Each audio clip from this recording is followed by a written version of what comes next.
Hello, मेरा नाम है यतिन और आप देख रहे हैं कॉमर्स विद यतिन। एंड आज के इस वीडियो में हम शुरू कर रहे हैं क्लास 11th का बिजनेस स्टडीज, जिसके चैप्टर 1 का नाम है business, trade and commerce. So without any further delay let's begin. वैसे आप में से कुछ लोग पिछले कुछ वीडियोस को लेकर कंप्लेन कर रहे थे कि तुम्हारा ये जो बड़ा सा माइक है काफी ज्यादा डिस्टर्बेंस क्रिएट करता है वीडियो के अंदर, तो इसे जो है साइड में कर दो तुम। हमने इसको साइड में कर दिया एंड इस भाई साहब को यहाँ पर रख लिया है। तो अब बताना ऑडियो क्वालिटी किस तरह की आ रही है और ये अच्छा लग रहा है कि नहीं। आप मुझे जो है आप लोगों के सजेशंस की काफी ज्यादा जरूरत है। चलो अपने टॉपिक पे आ जाते हैं। सबसे पहले इस चैप्टर के इंट्रोडक्शन की बात कर लेते हैं। देखो, इस धरती पर बहुत सारे ह्यूमन बीइंग्स रहते हैं जिनकी कुछ नीड्स एंड कुछ वांट्स रहती हैं। अगर हमको इस धरती के ऊपर सरवाइव करना है तो हमारी वो जो नीड्स है उनका सेटिस्फाई होना बहुत ज्यादा जरूरी है। तो हम जो ह्यूमन बीइंग्स है एक दूसरे के लिए काम करते रहते हैं उन नीड्स को सेटिस्फाई करने के लिए। हम काम करते हैं, हमको पैसा मिलता है, हम उससे अपनी नीड्स को सेटिस्फाई कर लेते हैं। कोई और काम करता है, उसको हम पैसा देते हैं, फिर वो उस पैसे से अपनी नीड्स को सेटिस्फाई कर लेता है। इस प्रकार से ये जो प्रकृति है, ये जो दुनिया है, ये जो इंसानों की दुनिया है, ये चलती रहती है। एंड हम जो है सर्वाइवल के लिए एक्टिविटीज बहुत सारी करते हैं। देखो, बिजनेस स्टडीज के अंदर इन एक्टिविटीज को सिर्फ 2 पार्ट्स में डिवाइड करा गया है, economic and non economic activities. Economic activities वो होती हैं जो डायरेक्टली पैसे से रिलेटेड होती हैं, which are directly related to money. For example teaching, developing, managing, accounting etcetera. जो भी काम पैसे के लिए डायरेक्टली करा जा रहा है वो इकोनॉमिक एक्टिविटी मानी जाएगी। फिर आती है नॉन इकोनॉमिक एक्टिविटीज, जो कि कंप्लीटली रिलेटेड नहीं होती है पैसों से, कहीं ना कहीं इनडायरेक्टली मान लो होगी, लेकिन डायरेक्टली ये नहीं है कि उसके बदले मुझे पैसा मिल जाएगा। जैसे कि मैं खाना खा रहा हूं तो उसके बदले मुझे पैसा नहीं मिलेगा डायरेक्टली। मैं नहा रहा हूं तो उसके बदले मुझे पैसा नहीं मिलेगा। मैं हंस रहा हूं, मैं रो रहा हूं, मुझे उसके बदले डायरेक्टली पैसा तो नहीं मिलेगा। For an example eating, drinking, bathing, laughing, crying etcetera. So और आगे बढ़ेंगे तो यहाँ पर जो है पैसा कमाने के 3 ही तरीके दिए गए हैं। मतलब तरीके बहुत सारे हैं, उनको 3 पार्ट्स में डिवाइड करा गया है। पहला है जॉब, दूसरा प्रोफेशन एंड तीसरा बिजनेस। जॉब के अंदर हम जो पैसा है वो सैलरी के रूप में कमाते हैं और प्रोफेशन में हम फीस के रूप में पैसा कमाते हैं एंड जो बिजनेस है उसमें पैसा हम कमाते हैं प्रॉफिट के रूप में। थोड़ा सा और आगे बढ़ेंगे तो चलो बिजनेस की बात करते हैं। इस सब्जेक्ट में हम जो है मेनली बिजनेस की ही बात करेंगे। तो ये जो बिजनेस है ये कोई आज की चीज नहीं है, ये सैकड़ों सालों से चलता हुआ आ रहा है। जो ब्रिटिशर्स भी इंडिया के अंदर आए थे वो बिजनेस करने के बहाने से आए थे। बहाने से तो क्या, वो आए ही बिजनेस करने के लिए थे। लेकिन जब उन्होंने देखा कि यहाँ के लोग तो कुछ ज्यादा ही अच्छे हैं, दिल के बहुत ज्यादा अच्छे थे हमारे लोग, जो कि पहले भी थे कुछ हद तक अब भी हैं, तो इन लोगों को जो है लूट लिया गया। लाइक हमारे जो पुराने लोग रहे, हमारे पूर्वज लोग, उन लोगों को लूट लिया गया। इंडिया को बहुत अमीर से बहुत गरीब बना दिया गया। ब्रिटिशर्स ने इस चीज का फायदा उठा लिया था, लेकिन उनका जो मेन मोटिव था यहाँ पर आने का वो बिजनेस करना ही था। तो बिजनेस आज की चीज नहीं है, बहुत समय से चलता हुआ आ रहा है। थोड़ा सा और आगे बढ़ो। यार ये क्या कर दिया, इसको हटाओ। चलो आगे बढ़ो। अब role of business in development of economy. हमारी जो इकोनॉमी है ना उसका एक बहुत बड़ा पार्ट है बिजनेस। भले ही जॉब में जो लोग काम कर रहे हैं और प्रोफेशन में जो लोग काम कर रहे हैं वो हमारे लिए मैटर करते हैं, although they matter a lot, but जो बिजनेस है वो बहुत ज्यादा मैटर करता है। 90% से ज्यादा जो चीजें हैं वो बिजनेस के ऊपर डिपेंडेंट है। हम ह्यूमंस के लिए जितनी भी नीड्स एंड वांट्स है वो मेनली बिजनेस ही सेटिस्फाई करते हैं। जो सैलरी पर और जो फीस के ऊपर जो लोग काम कर रहे हैं प्रोफेशन और जॉब्स में, वो कहीं ना कहीं कम रोल प्ले कर रहे हैं हमारी लाइफ में। कर वो भी रहे हैं, बिना उनके भी जिंदगी नहीं चलेगी, लेकिन बिजनेस जो है बड़े रोल्स प्ले कर रहे हैं। तो काफी बड़ा रोल है बिजनेस का डेवलपमेंट ऑफ इकोनॉमी के अंदर। थोड़ा सा और आगे बढ़ेंगे तो यहाँ पर कुछ मेजर ट्रेडिंग सेंटर्स आ जाते हैं एशियंट इंडिया के।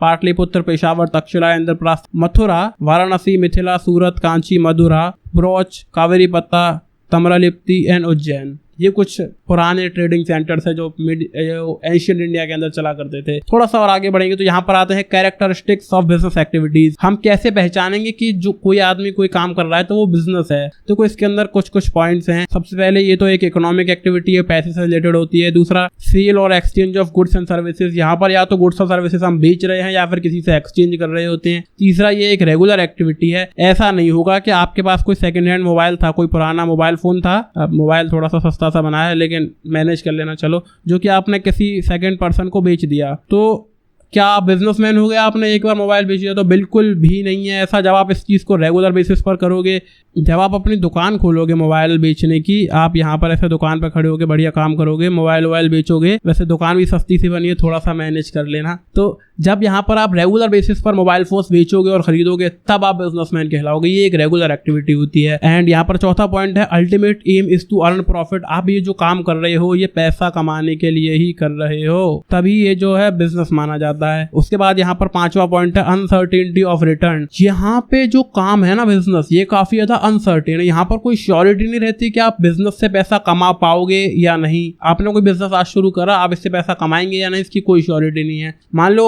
हमारे जो टीचर्स हैं वो हमारे स्कूल्स में पढ़ा रहे हैं, वो पढ़ा रहे हैं, उनको पैसा मिल रहा है, काम कर रहे हैं, पैसा मिल रहा है, काम कर रहे हैं, पैसा मिल रहा है। लेकिन यहीं पर अगर वो एज अ बिजनेस इस चीज़ को शुरू करते हैं, मान लो यूट्यूब पर शुरू करते हैं मेरी तरह, तो कोई श्योरिटी नहीं थी कि वो इस चीज़ से पैसा कमा पाएंगे ही। सर्टेनिटी की बहुत कमी होती है बिजनेस के अंदर। एंड इसी के साथ यहाँ पर एलिमेंट ऑफ रिस्क ऐड हो जाता है। मान लो आपने कोई बिजनेस शुरू करा, फॉर एन एग्जांपल मैं कोई कंप्यूटर शॉप शुरू करता हूँ जिसके अंदर मैं 10 लाख रुपए का इन्वेस्टमेंट करता हूँ, दुकान खरीदी, स्टाफ हायर करा, कुछ स्टॉक हम लेकर आए सामान का, कोई पता नहीं कि वो 10 लाख रुपए कभी वापस आएंगे या नहीं। हो सकता है वो पैसा पूरा डूब जाए। यहाँ पर बहुत ज़्यादा रिस्क रहता है, जिसकी वजह से ज़्यादातर लोग जो है बिजनेस से डरते हैं, दूर रहते हैं एंड जॉब ही प्रेफर करते हैं। यहाँ पर जो है production and procurement of goods and services होता है। गुड्स एंड सर्विसेज क्रिएट करी जाती हैं एंड वो बेची जाती हैं।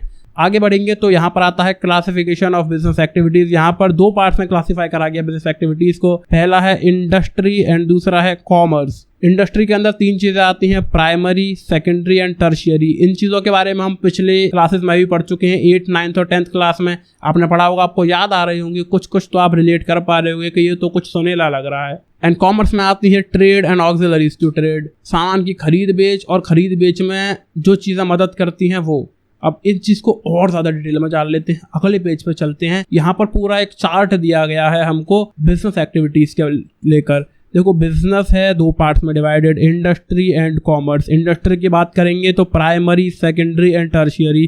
प्राइमरी के अंदर 2 चीज़ें होती हैं, extractive and genetic. Extractive activities वो होती हैं जहाँ पर आप नेचर से डायरेक्टली प्रोडक्ट्स को एक्सट्रैक्ट कर लेते हो, उनको बेचकर पैसा कमा लेते हो, काम खत्म। For an example mining. आपने माइनिंग करके, खुदाई करके कोई सामान निकाला, उसको मार्केट में जाके बेच दिया, पैसा आ गया।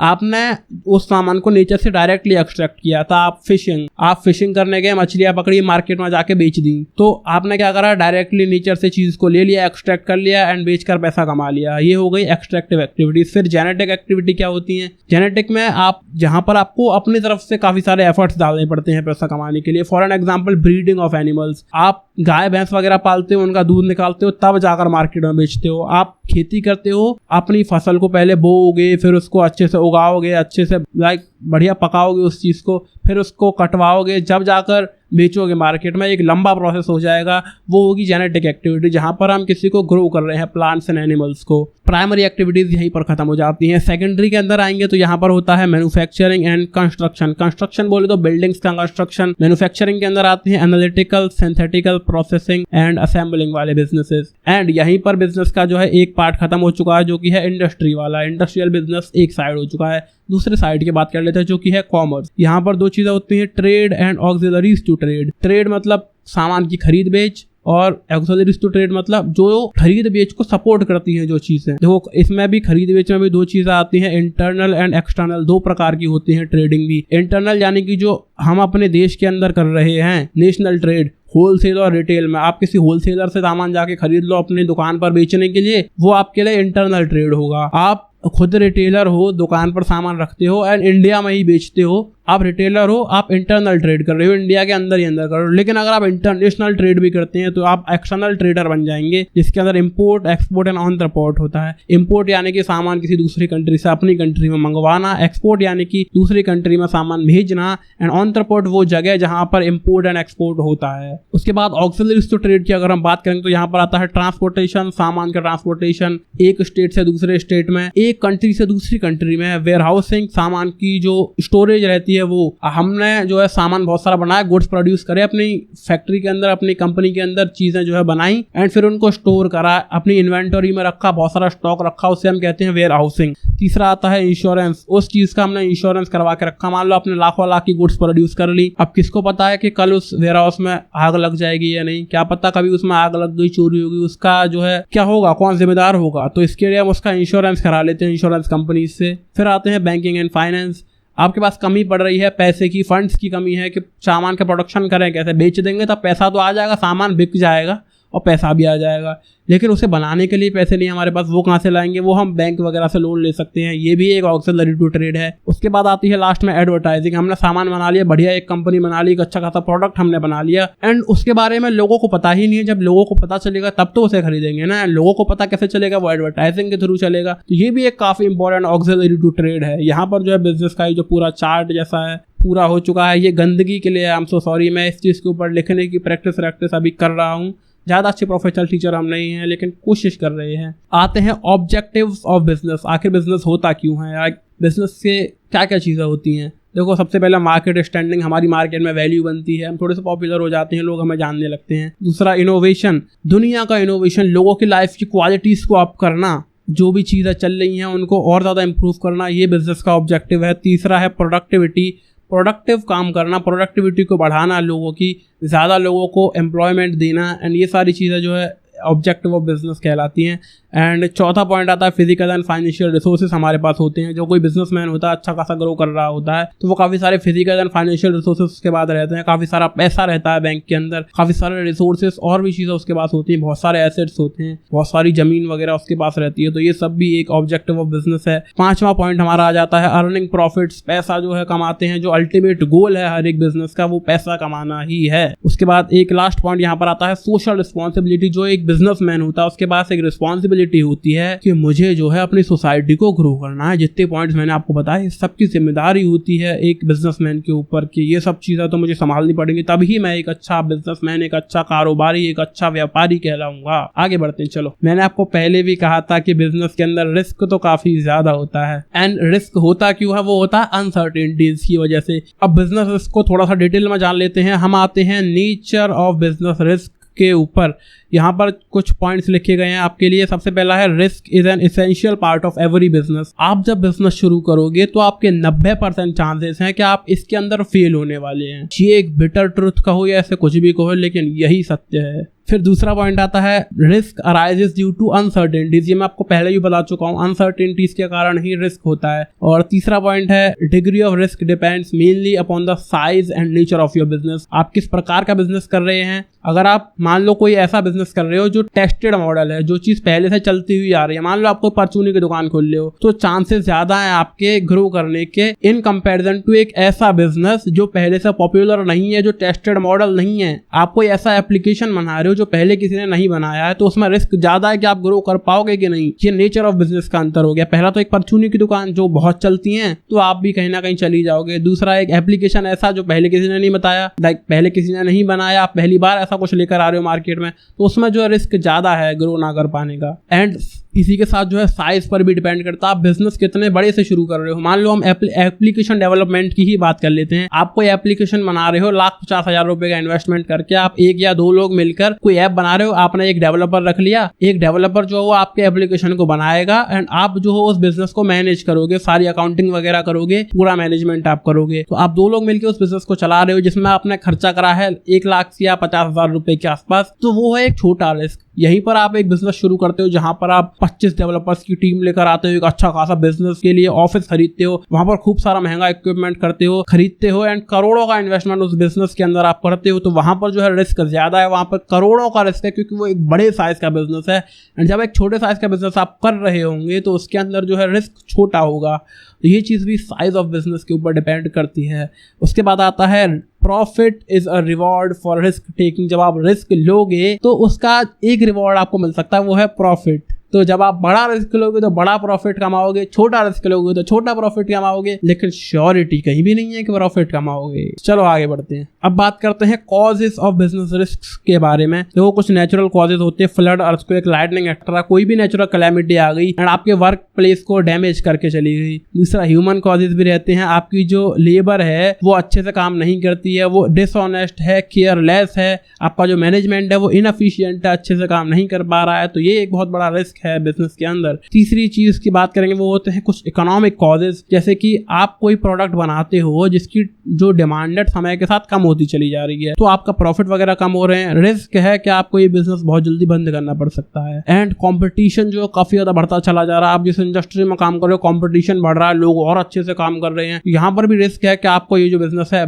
बंद करना पड़ सकता है। और टेक्नोलॉजी के अंदर जो चेंजेस रहते हैं उनने तो रेड मार रखी है आजकल बहुत सारे बिजनेसेस की। टेक्नोलॉजी के चलते काफ़ी सारे बिजनेसेस ठप हो चुके हैं। बहुत सारे एग्जांपल्स आपको ऑनलाइन मिल जाएंगे, आप आराम से इसके बारे में लंबी रिसर्च कर सकते हो। यहाँ पे ज़्यादा बातचीत नहीं कर रहे, अगले पॉइंट पे बढ़ते हैं। कुछ और कॉजेज भी रहते हैं, जैसे कोई मैकेनिकल फेलियर हो गया, आपकी कोई मशीन खराब हो गई, ये भी है भाई साहब। चलो आगे बढ़ते हैं। यहाँ पर आता है starting a business basic factors. आप जब बिजनेस शुरू कर रहे हो तो आपको किन किन फैक्टर्स का ध्यान रखना पड़ेगा। ये क्या कर दिया भाई साहब, अरे लाइन नहीं बनी, हाँ बन गई, गलत बन गई, दोबारा बनाते हैं। Starting a business basic factors. एक बिजनेस को शुरू करने के लिए कुछ बेसिक फैक्टर्स जो हमको ध्यान में रखने पड़ते हैं। सबसे पहले selection of type of business. आप किस प्रकार का बिजनेस कर रहे हैं, किस इंडस्ट्री में आप शुरू कर रहे हो। आप ऑनलाइन बिजनेस कर रहे हो तो आप सॉफ्टवेयर इंडस्ट्री में घुस रहे हो, या फिर एक यूट्यूबर बन रहे हो, या फिर एक ब्लॉगर बन रहे हो। ये चीज आपको ध्यान में रखनी पड़ेगी। आप ऑफलाइन बिजनेस कर रहे हो तो आप रियल एस्टेट का शुरू कर रहे हो, आप परचूनी की दुकान खोल रहे हो, आप कपड़े की दुकान खोल रहे हो, या फिर आप MBA चाय वाला की तरह चाय का ठेला लगा रहे हो। एंड दूसरा पॉइंट आता है साइज ऑफ बिजनेस। आप कितना बड़ा स्टार्ट कर रहे हो, MBA चाय वाला की तरह चाय का ठेला ही लगा रहे हो, या पूरी एक बड़ी सी चाय की कंपनी खोल लो जहां पर बहुत सारे आउटलेट्स आप अलग अलग सिटीज के अंदर, अलग अलग स्टेट्स के अंदर लगा दोगे एंड करोड़ों का इन्वेस्टमेंट उसके अंदर कर दोगे। साइज ऑफ बिजनेस भी आपको डिसाइड करना पड़ता है। तीसरा आता है लोकेशन ऑफ बिजनेस एंटरप्राइज। आप किस जगह पर अपनी फैक्ट्री को सेटअप करते हो। आप मान लो कोई ऐसी फैक्ट्री लगा रहे हो जो पॉल्यूशन है काफी ज्यादा होता है, तो आपको ये मेक श्योर करना पड़ेगा कि आप उसे रेसिडेंशियल एरिया से थोड़ा सा दूर बनाएं। लेकिन रेसिडेंशियल एरिया जो रहता है, घर वाला एरिया, उससे आप इतना भी दूर ना बना दें अपनी जो फैक्ट्री है, यार पेज से बाहर निकल जाएगी। आपकी जो फैक्ट्री है उसको इतना भी दूर ना बना दें आपकी जो लेबर है, जो लोग हैं आपके पास काम करने वाले, वो ही ना पहुंच पाए आपकी फैक्ट्री तक। तो एक अच्छी खासी लोकेशन आपको चूज करनी पड़ती है। यहाँ पर आप चौथे पॉइंट पे आओगे तो फाइनेंशिंग द प्रपोजिशन। आप बिजनेस शुरू करने के लिए कुछ पैसे की आपको जरूरत पड़ेगी, वो भी आपको देखना पड़ेगा कितना पैसा लगेगा, वो हमारे पास है कि नहीं, किन सोर्सेज से वो आएगा, इन सब चीजों का ध्यान भी रखना पड़ता है। पांचवें पॉइंट की बात करेंगे, वो आते हैं कुछ फिजिकल फैसिलिटीज। आप जिस जगह पर अपना बिजनेस सेटअप कर रहे हो, फॉर एन एग्जाम्पल मैं अपना सॉफ्टवेयर कंपनी के लिए ही बिजनेस सेटअप कर रहा हूँ, आई मीन अपना ऑफिस सेटअप कर रहा हूँ, तो मुझे मेक श्योर करना पड़ेगा कि वहां पर एक अच्छा इंटरनेट अवेलेबल हो, वहां पे मेरे जो लोग हैं अच्छे से पहुंच पाएं, सेफली पहुंच पाएं, रोड वहां पर अच्छा हो, इंटरनेट अच्छा होना चाहिए, पानी, खाना, सब चीजें जो है आसपास अवेलेबल रहनी चाहिए। वहां पर एक अच्छी लोकेशन पर ही मैं अपना ऑफिस सेटअप करूंगा। अगला पॉइंट आता है कॉम्पिटेंट एंड कमिटेड वर्कफोर्स। आपके जो एम्प्लॉयज हैं, जो वर्कर्स हैं, वो कॉम्पिटेंट होने चाहिए एंड कमिटेड होने चाहिए। ऐसा ना हो कि मैं इसके लिए काम कर रहा हूँ, ये मुझे पैसा दे रहा है, ये जाए भाड़ में और इसकी कंपनी जाए भाड़ में, मुझे क्या मतलब। ऐसे वर्कर्स आपको ले डूबेंगे एक दिन। उनके अंदर पूरा जोश होना चाहिए कि ये हमारी कंपनी है, इसे हम ग्रो करेंगे। उसके बाद आती है टैक्स प्लानिंग। टैक्स तो बात बात पे देना पड़ जाता है, तो ये सब भी ध्यान रखना पड़ता है। फिर launching the enterprise and in the end आप अपने बिजनेस को लॉन्च कर देते हैं। इसी के साथ आपकी बिजनेस स्टडीज का चैप्टर 1 खत्म हो जाता है। Thank you so much for watching. And आपका कोई भी सुझाव है, कोई भी सवाल है, then please let me know in the comment section. Like, share, comment, subscribe and bye bye.